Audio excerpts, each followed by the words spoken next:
مرحبا بكم في رحلة استكشافية إلى عروس المحيط الأطلسي، الدار البيضاء، المدينة التي تجمع بين عراقة الماضي وإشراقة المستقبل.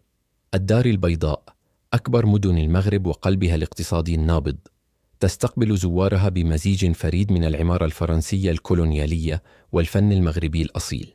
شوارعها الواسعة تحكي قصة تطور مستمر، وأحياؤها العصرية تعكس صورة المغرب الحديث.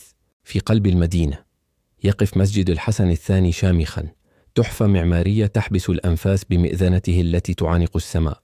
على شاطئ المحيط تمتد كورنيش عين الذياب، حيث تلتقي الحداثة بزرقة البحر في مشهد يخطف الأبصار. الدار البيضاء ليست مجرد مركز للأعمال، بل هي موطن للإبداع والفن والثقافة.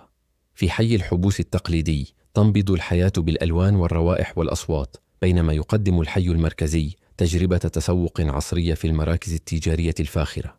المدينة التي لا تنام تفتح ذراعيها للجميع، من رجال الأعمال إلى السياح الباحثين عن المغامرة.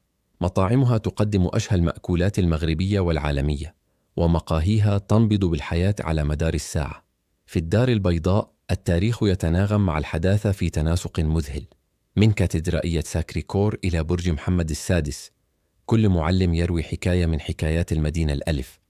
المدينة اليوم تقود المغرب نحو مستقبل مشرق، بمشاريعها الضخمة ورؤيتها الطموحة.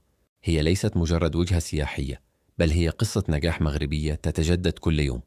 شكرا لمشاهدتكم.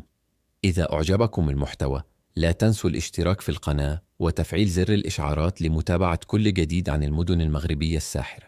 نلتقي في رحلة جديدة. دمتم بخير.